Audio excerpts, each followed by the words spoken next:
Hello, Aries. This is your personal month forecast for November of 2023. So we start out the month with a lot of activity in your 8th house of Scorpio, basically, right? Because we start out with Sun, Mercury, and Mars all in Scorpio. So that's showing a lot of activity, a lot of focus on those investments that you're making with other people. How are you relying on other people? Where do your investments lie, not only financially, but also emotionally and energetically with other people, right? So this is generally the time of year where, you're often focused on those relationships and those, how are your resources allocated with others and that type of thing, right? Okay, and Venus is still in Virgo when we start out the month, so that is your 6th house, right? So that's showing that you are actually having a lot of abundance and pleasure when it comes to your health and the maintenance of life. So it's definitely not the most exciting place to have Venus, but it is a very useful place to have that planet, right? Because Venus brings abundance, it brings pleasure, and so you may actually be enjoying kind of the more mundane aspects of life at this time of year. So that's definitely, again, very useful and really great if you're making any kind of lifestyle changes or focusing on your health or your money right now, your spending, things like that. Again, it's not the most exciting part of life, but this is necessary. So really great that you are having some success in that area this year.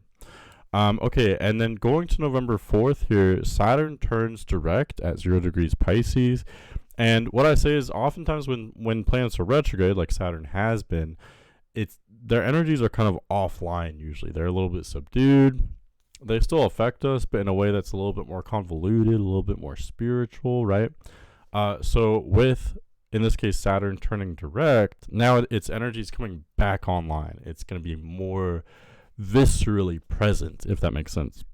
And Saturn, it's still at 0 degrees Pisces, so it is still in your 12th house, right? Pisces is the 12th house of Aries. So that means that you're going to feel this heavier energy. You're going to want to be more structured, more responsible, more disciplined. But again, this is within the context of your subconscious, of your spirituality. So how's your mental health? How's your emotional health? A lot of that is what spirituality is about. You Aries, you're known for being really ambitious and getting a lot done, but how much do you sacrifice, that deeper sense of well-being, right? And it's all about balance, of course. It's always about balance. But with Saturn turning direct after November 4th turns direct on November 4th, and then it stays direct after that, right? So you may have a little bit more pressure subconsciously, psychologically, etc. So just be aware of that.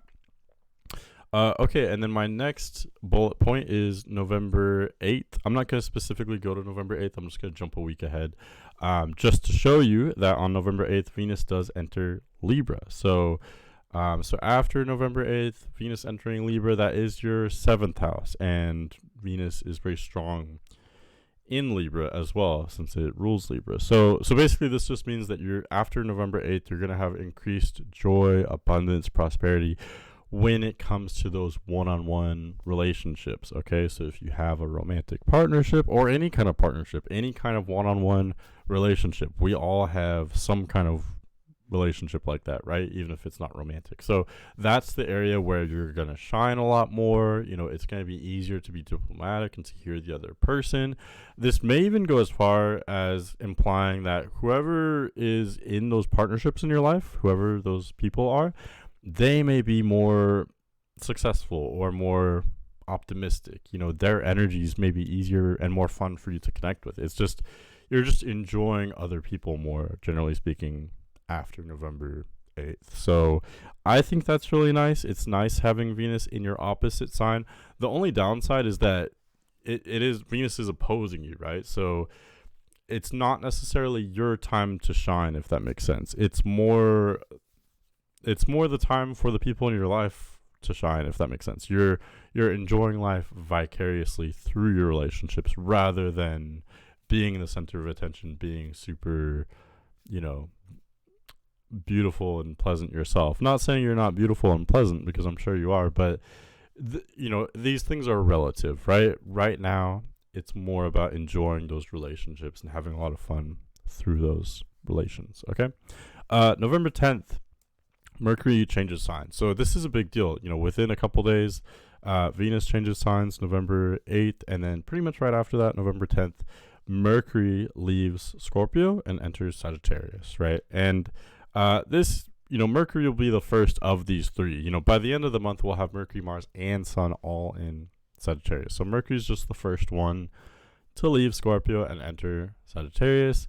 This is exciting, right? Because Sagittarius is your sister sign. Sagittarius and Aries have a lot in common. So the more planets are in other fire signs like Sagittarius, the more you're gonna be a little bit more in your element. This is Mercury we're talking about. So intellectually, informationally, with your communication, with the information you're coming across, all of that is gonna be a little bit more strong, more potent on and after November 10th.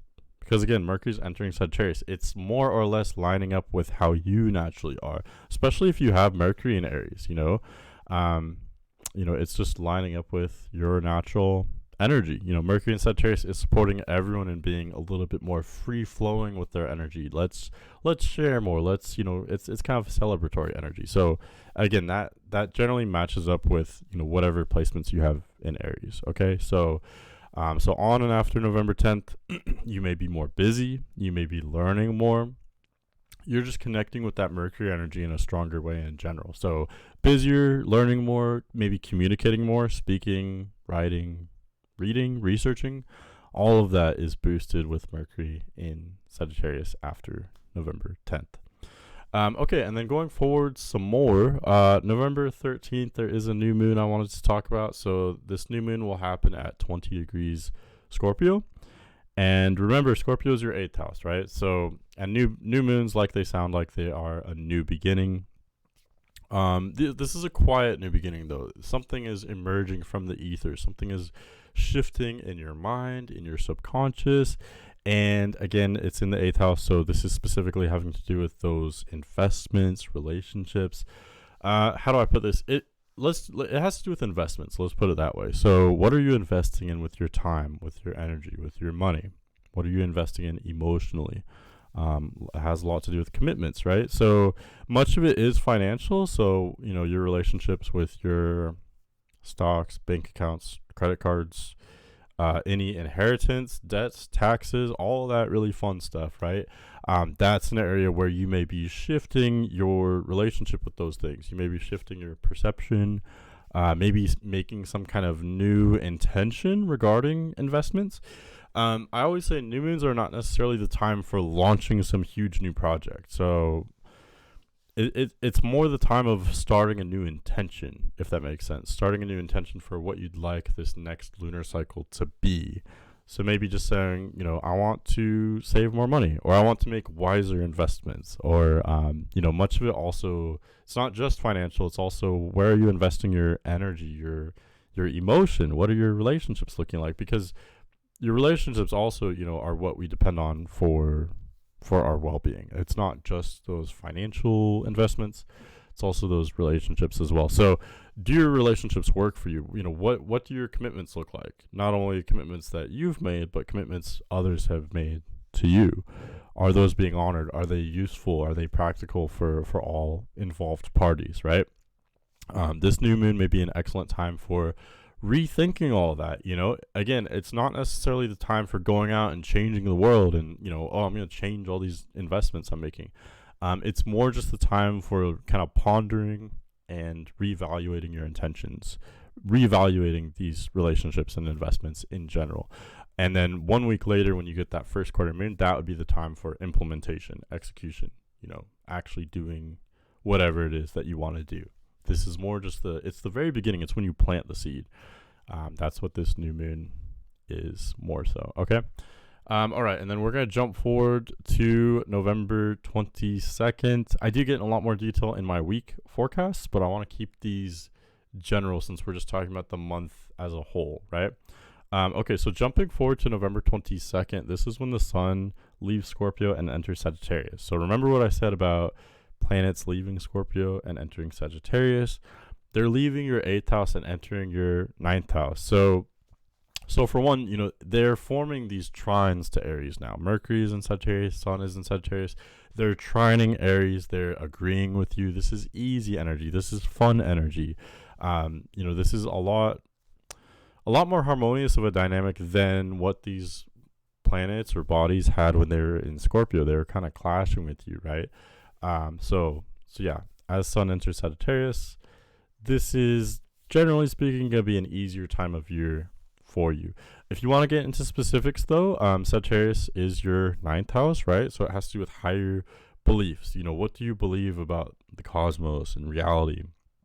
Where do you go for your higher learning, whether it be is it religion, spirituality, science, or some kind of, I think for most people it's some kind of combination of those, right?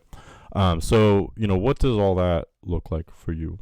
This may be a better time for asking the bigger questions and figuring these things out. Obviously you have some kind of interest in astrology, so that could be part of it.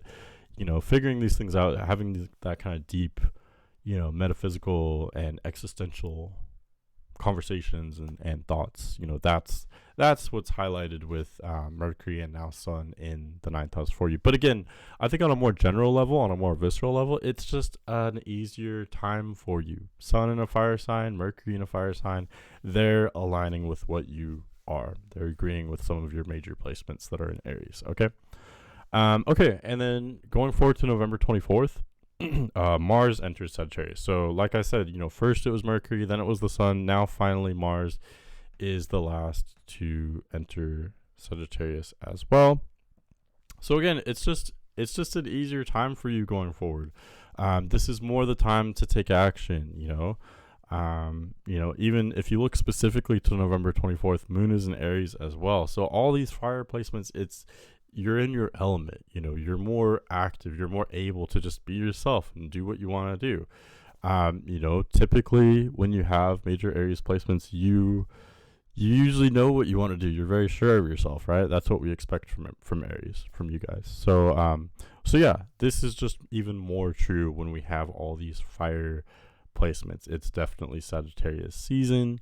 Mercury, Sun, Mars, all in Sagittarius. So that's showing not only the intellect and the information, but also the kind of general pace of things and the ego, the energy, as well as the drive, the motivation, the ambition. All of these things are lining up with you and empowering you in a very kind of familiar, simple way, if that makes sense. So yeah, use that.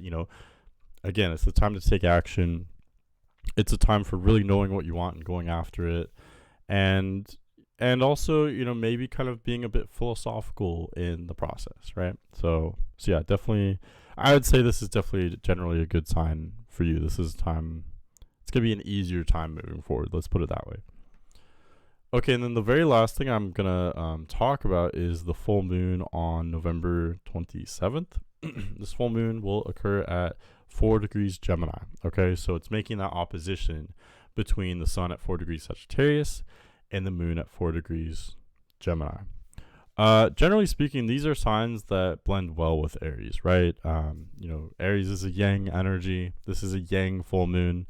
I always say full moons are crazy days, right? We know that. It's a time of increased activity, culminations, things like that, right?